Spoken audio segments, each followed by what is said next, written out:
the night, and into his American adventures comes Bulldog Drummond.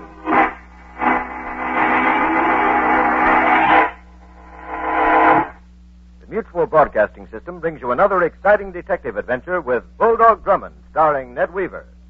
Champion of justice, amateur detective, celebrated soldier of fortune of screen and radio, Bulldog Drummond comes to you every week at this same time with more of his baffling and intriguing mysteries. For adventure and excitement, keep this rendezvous with Bulldog Drummond every week.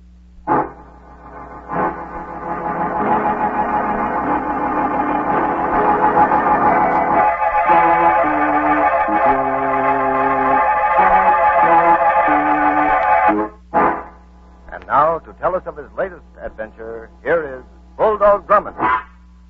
When you're in my type of business, you must reconcile yourself to one thing: unpopularity. The people on the other side of the fence avoid you like the plague. For example, last Friday, Denny and I dropped into Larry's for a late evening snack. Larry's is one of those intimate little spots on West 47th Street with the usual assortment of cartoon caricatures on the walls and the usual assortment of shady characters at the tables. The place was crowded, but the cheering section was conspicuously silent as Denny and I squeezed our way toward a booth in the rear. Look, sir, that booth isn't vacant after all. Someone's sitting there. So I see. Roxy Hagan. Hagan? Friend of yours, Captain Drummond? Not exactly a friend, Denny. A professional acquaintance, you might say. Roxy and I both deal in crime, but from opposite approaches. You can easily size up our relationship by the unwelcome glance he's giving me. But look, sir, he's leaving the booth.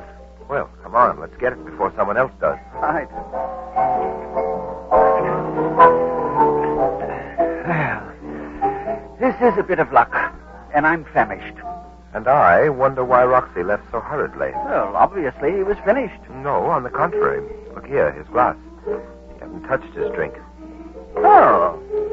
You know, Denny, I think I frightened Roxy off. Well, that's one way of getting a seat in a crowded restaurant, eh, sir? Oh, here's the menu. I see you didn't touch your drink. What's that? I said I see you didn't touch your drink. What business is that of yours? And if you must know, that drink... Who's he? Oh, Denny? You were supposed to be alone. He's usually with me. Well, if you say he's all right. He's all right. Move over, you. Now, look here, I said over. But I... Over, Denny. Yes, sir. Let's get down to business. A good idea. I got it with me. Now, you see, Denny, he's got it with him. Oh, he has? Oh, that's fine. Hey, what am I talking about? What's the matter with him? He's the confused type. Well, tell him to shut up. Why, of all the... Shut up, Denny. Yes, sir. Now, here's your ticket. You hold it until I tell you where and when to deliver. Is that clear? Quite clear. All right. Now, your telephone number. Elwood 8, 9970. Elwood 8, 9970. Here's the envelope. Al said that was the deal. If Al said that's what it was, that's what it is. Now, wait for my call. I'll be waiting. You'll be hearing from me. Well, sir, would you mind telling me what this is all about? Denny, I wish I knew. Huh? You don't know the man? Never saw him before in my life. But he gave you that ticket. Yes, I'm afraid it's a case of mistaken identity. Oh? What kind of a ticket is it? Obviously, it's a parcel claim check of some sort.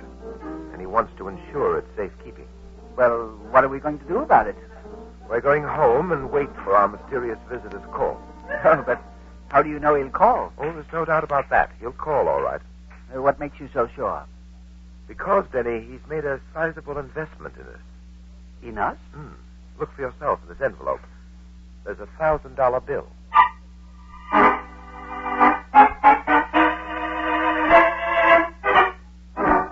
You know, sir, it just occurred to me. What, Denny? Roxy Hagan. You said yourself we frightened him off at Larry's tonight. That claim check and the $1,000 bill were meant for him. Undoubtedly. Well, then why not look up Roxy and get to the bottom of this? Because, Denny, I've an idea that Roxy will look us up in short order. We'll just sit and wait for developments. In this instance, we'll let the case come to us. Don't forget, we're holding the trump card. And it looks as if someone is about to make a bid. Hello? Hello, Elwood 89970. Yes? I'm calling about Steve. Steve? Yes, Steve Mantell, the man you met at Larry's. Oh, yes. Well, this is very important. He wants me to bring you to him. And who are you? Oh, I'm Rita Miller. I'm Steve's fiancée. Very well, Miss Miller. Where shall we meet? Well, you'd better come here to my apartment. It's 33 Grove Place, 3A. I'm afraid to leave this building. Why? What's the matter? A man has been following me since I left Steve. And for the past hour, he's been watching my apartment from the street.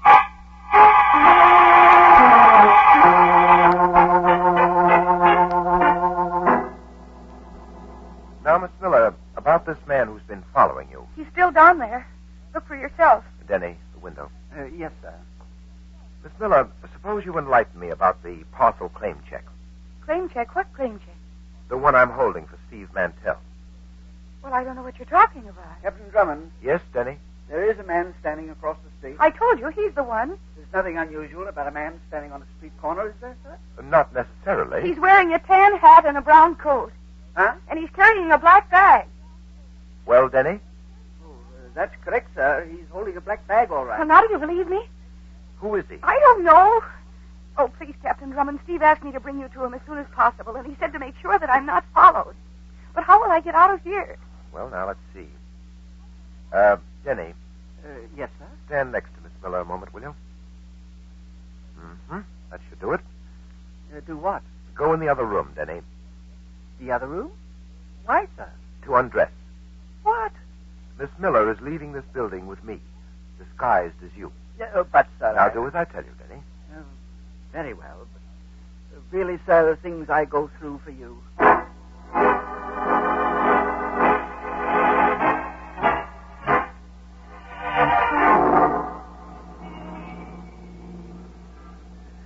Poor Denny. Well, anyway, Miss Miller, it worked. We're not being followed. Thank heaven. Now I can take this derby off. Better leave it on, just in case. Oh, Which way? it's Elm Street, 347. It's only a few blocks from here. Miss Miller, what sort of business is your fiancé in? Steve, he's a laboratory technician. Where? Well, he just came in from Chicago the day before yesterday. He finished an assignment there. I see, Chicago. Uh-huh. After we're married, we expect to go back to Chicago. As soon as Steve completes some work here. What kind of work? Well, I don't know, really. Steve just said it was very important to him. And profitable? What do you mean by that?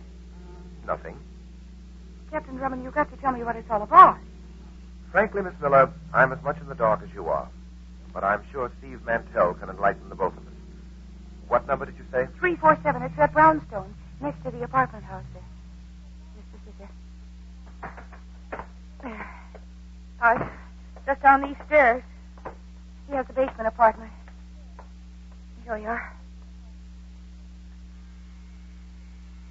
See, that's strange. What is? The lights are out. He said he'd be waiting. You wouldn't have gone to bed. I'll ring again. Steve? Steve? Captain Drummond, maybe something's happened to him. Yeah? Steve, I've been...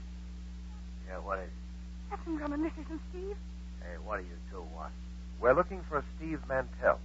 You got the wrong place. You don't live here. This is Steve's apartment. What do you two think you're doing?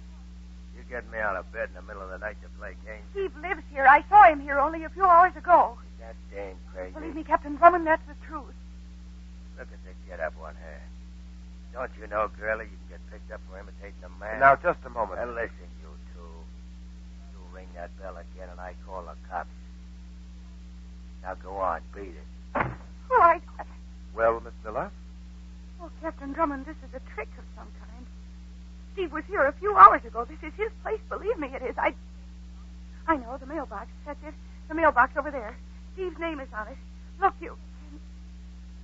Evidently, there must be some mistake, Miss Miller. The name on this card is James Burton.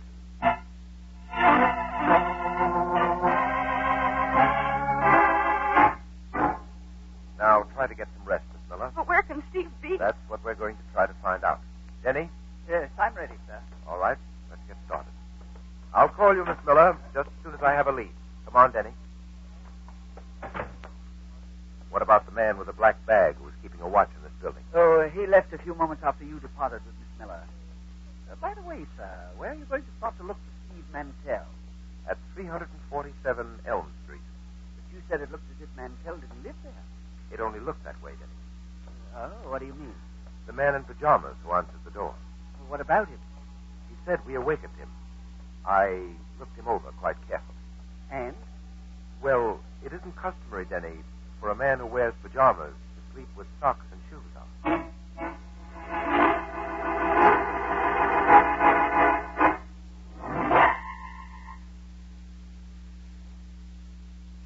No answer, sir. Shall I try it again? No, we'll use the skeleton. But what if he's inside? We'll take that chance. Ah, there it is. See if you can find the light switch. Yes. Oh, I have it, sir. Well, My word, what a mess. Looks as if a cyclone hit the place. see what's in the next room, Denny. Yes, sir. Oh, Denny, Yes? never mind that next room. Did you find something? Yes, what we came for. Behind this couch. There he is, Steve Mantell. Dead? Yes, Denny. Very dead.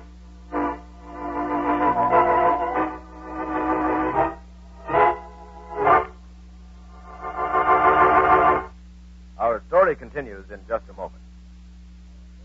Political quacks and adventurers belonging to the lunatic fringe of American life seek to gain adherents and make easy money for themselves by diverting citizens from their real problems and attacking some racial or religious group as being at the bottom of the shortages, the strikes, or the rising prices. People who, out of indifference to American principles of racial and religious freedom and undecided about prejudice, or who might support hate campaigns against Protestants or Jews, Catholics or Negroes, are potential confederates or dupes of such subversive forces. Don't be fooled. Don't be misled. Be a real American.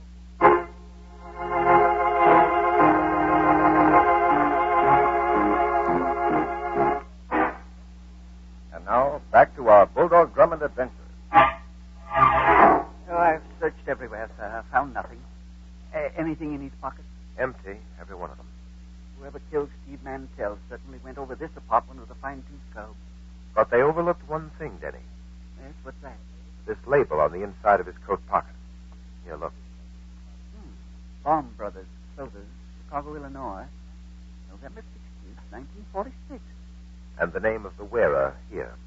Edward Torrey. Edward Torrey? But his name is Steve Mantell. Evidently not in Chicago. What do you mean, sir? I mean that Steve Mantell found it convenient to use two names. Well, come on, there's nothing more we can do here.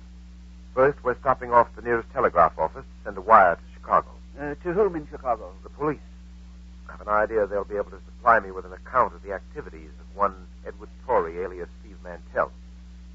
And then, Denny, from the telegraph office, we're going straight home. But why home?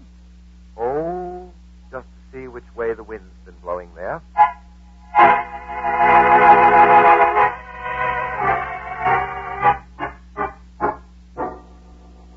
Good heavens, sir. Look at our place. As you said about Steve Mantell's apartment, it looks as if a cyclone had hit it. Probably the same one. Oh, so that's what you meant about coming home to see which way the wind was blowing. That's what I meant. Then you expected to find our apartment this way. I did, Denny. Someone had an idea that the claim check would be here. Roxy Hagen. He's the one, sir. He knew Mantell gave you the ticket. You yourself said he would look us up.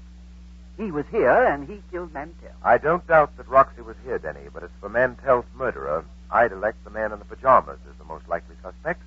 Just the same, sir. I think it's about time we had Roxy taken in by the police. Not at all. Roxy will be of much more value to us on the loose, at least for the time being. At present, my main concern is the claim check. Whatever parcel it's redeemable for must certainly be of great value. It certainly must.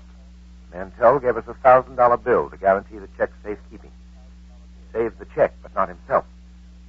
There's no mistake he was murdered because of it. Yes, and our place here turned topsy-turvy in the search for it. Well, anyway, there's comfort in knowing that you have it with you. Now we can find out what makes it so valuable. I haven't it with me, Denny. What? You left it here? No, I mailed it. Mailed it? While you were waiting outside the telegraph office. It'll arrive here safe and sound in the first mail tomorrow morning.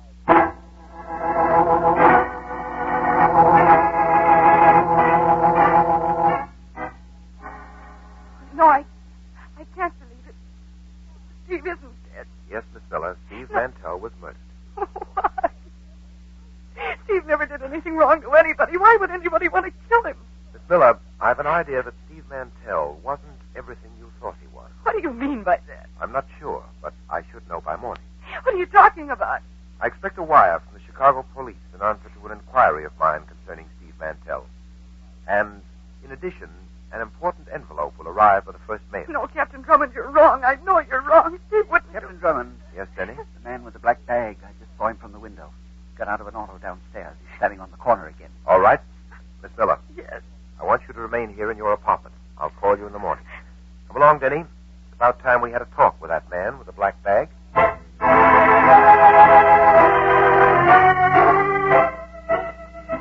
Yes, there he is, sir. Standing near the street lamp. Stay in the shadows along the building. Have your revolver ready. It's ready right now, sir. Look, he's walking away. He must have seen us coming. Hurry. But he's walking faster. He's making for his car. Quickly, before... Down, Denny. Crawl over behind those stairs. Man with the bag. Look at it, Denny.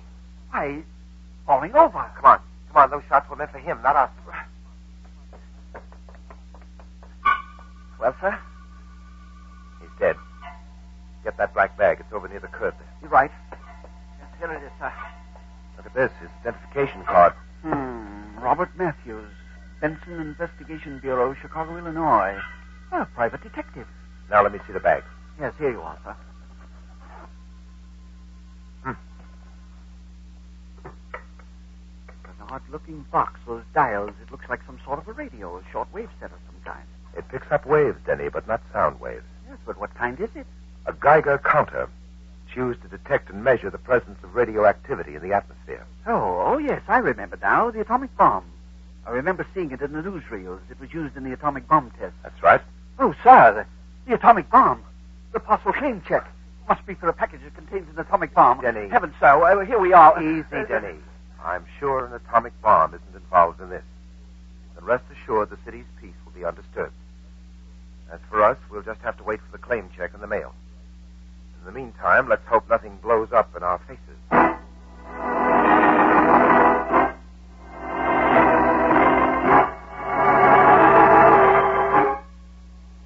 Yeah, of all the mornings for the mail to be late, this above all days. Don't worry, Denny. It'll be along any minute. Yes, hello. Captain Hugh Drummond. Who's calling? This is Western Union, a telegram from Chicago for Captain Drummond. Oh, just a moment. Captain Drummond, the wire from Chicago is here. Oh, the phone. Captain Drummond speaking. A wire from Police Headquarters, Chicago. Yes, go ahead, read it. Regarding your inquiry concerning Edward Torrey, subject is wanted for questioning in connection with theft of $100,000 worth of radium from Chicago office of Crystal Laboratory. Case in addition to police in hands of Benson Investigation Bureau. Signed, Inspector C.F. Bradley. Thank you very much. Well, Denny, you can rest easier. It's definitely not an atomic bomb. Radium. Radium? $100,000 worth, to be exact, stolen from a laboratory in Chicago. The pieces begin to fit together. Robert Matthews of the Benson Investigation Bureau was trying to track down that stolen radium. That's why he was killed. Mantell stole the radium? Mantell, under the name of Edward Torrey. But why was Matthews carrying the Geiger counter? Well, Denny, radium, too, sends off radioactive elements. That must be the mail. Adeline. I'll get it. Yes? Hello, Drummond. Well, the gentleman of the pajamas. I hardly recognized you without your nocturnal get-up. Yeah. But you recognize this, don't you? Offhand, I'd say that's a revolver. You win the $64. Captain Drummond, did the envelope come? Oh, dear. All right. Back up, both of you. We have a visitor, Denny. Not for long. Oh, by the way, Drummond, the mailman won't be here this morning. Your mail was picked up for you. Don't you know it's impolite to read other people's mail? Funny man. It's also illegal. You too, huh? Turn around, funny man. I said around. This ain't a dime store toy. Now around. Face that wall, that's it. Both you funny men cracked your last joke. Oh! Captain Drummond. Yes, Denny.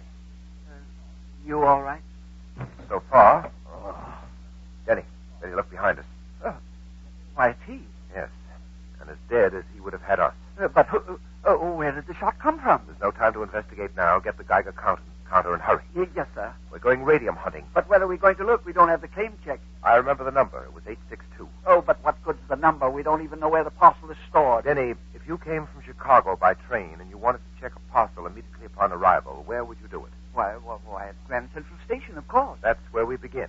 Grand Central Station.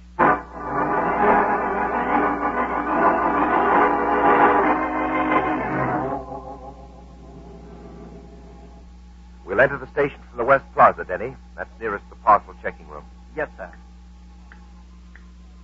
Oh, what's that? The Geiger counter. Listen to it. Oh, it's ticking faster. The nearer we get to the station, the more active it becomes. The radium must be in the parcel room. Parcel 862, you say? That's right, 862. I want to see it immediately. Sorry, 862 was checked out just a few minutes ago. All right, get going, Denny. The package was picked up just before I got there. Yeah, right, sir. You know, sir, I thought something was strange. Just as you went into the station, the counter trailed off and then stopped completely. Cut across town, Denny. We'll avoid the heavy traffic. Yes, where are we going? We're paying a long-delayed call on Roxy Hagan. But why Roxy now? Because the parcel room attendant's description of the man who picked up the package fits Roxy to a T.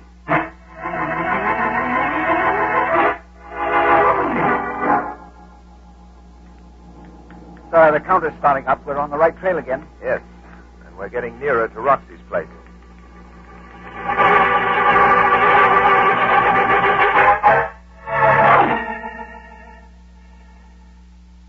Oh, this elevator is so slow we could have walked up faster. We'll be there in a second. Captain Drummond. Sounded as if it came from above. This way, Denny. Right? Apartment 6-3. Here it is. The door's locked. Come on, we're breaking it in. Ready? I'm ready. It's giving. Oh, what's more? That's it. But look, sir, the window's open. He must have gone down the fire escape. No, Denny. Look. Over there on the floor. Oh. It's Roxy. Yes. And it looks as if we won't have that talk with him after all.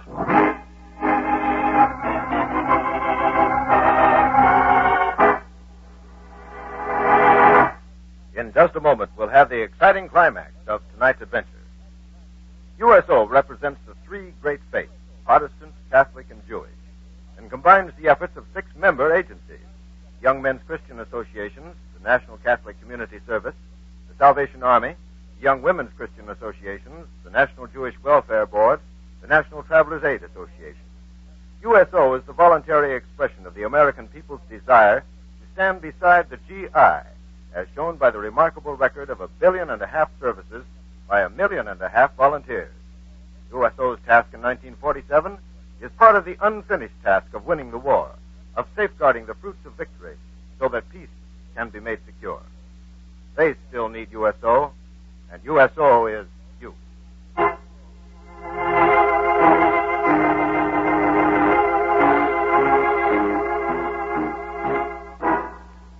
And now, back to the exciting climax of our story.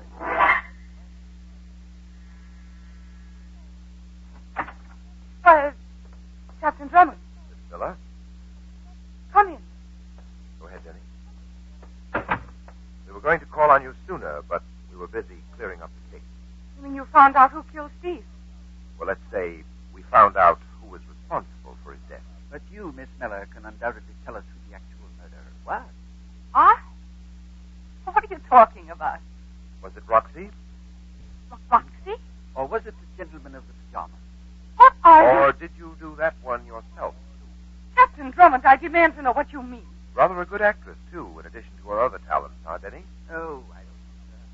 I would say her performance is a bit too studied, deliberate. I don't know what you two are driving at, or what ideas you have, but I'm sure that the police will settle this. You know, Miss Miller, I thought the same thing. That's why I took the liberty of calling them. They should arrive shortly.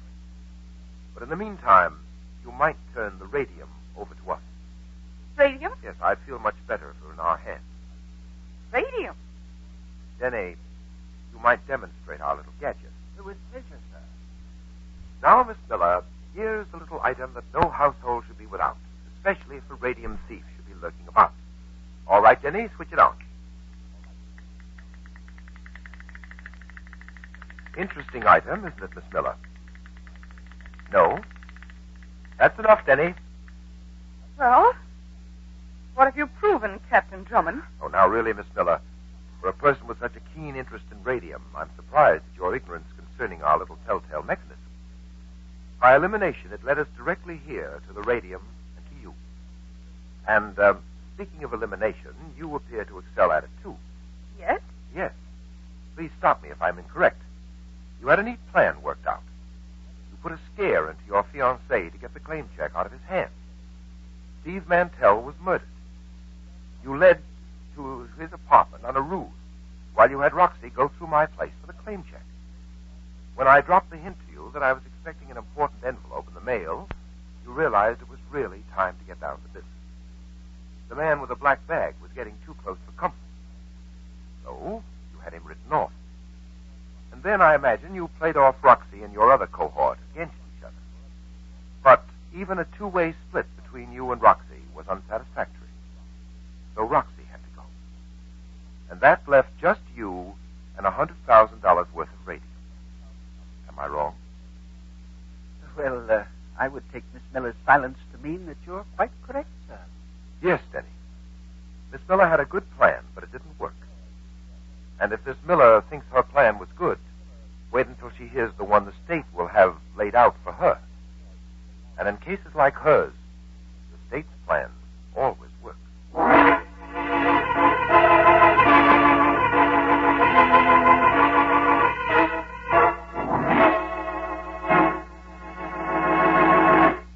Bulldog Drummond will return in just a moment to tell us about next week's story. Let's hold down traffic deaths and injuries. Death on our highways is increasing. Traffic accidents have been mounting since the end of the war. Smash-ups have reached more than once a minute, all day, every day in the year. But the encouraging thing is that accident prevention education has actually succeeded in holding down accidents below the level of 1941, the last pre-war year. The job can be done. Lives can be saved. And now, here is Bulldog Drummond to tell us about next week's story. Next week's story has many curious features. Among them, a lake that climbs a mountain simply because it's bored, and a scheme devised by a blonde Miss Baker, which would have failed if it had succeeded, and only succeeded when finally it failed. Miss Baker had to be destroyed, of course, but I'm sure she didn't mind. And anyhow, as Denny puts it, what else could she have expected when she had no murder to guide her? Be sure to listen, won't you? And so, into the night walks Bulldog Drummond, seeking new adventure and excitement. Join us next week at the same time when we'll bring you Bulldog Drummond, starring Ned Weaver, in another thrilling story. Tonight's adventure was written by Edward J. Adamson. Arthur Van Horn speaking. This is the Mutual Broadcasting System. Would you like a shout-out? Leave a comment in the section below. Tell me who you want to shout out to, who you want to shout out from, and we'll get it up here for you. Hey, we want to say thanks for tuning in. Please like and subscribe so you don't miss any. You got a lot more of these up there. Go check them out under the playlist.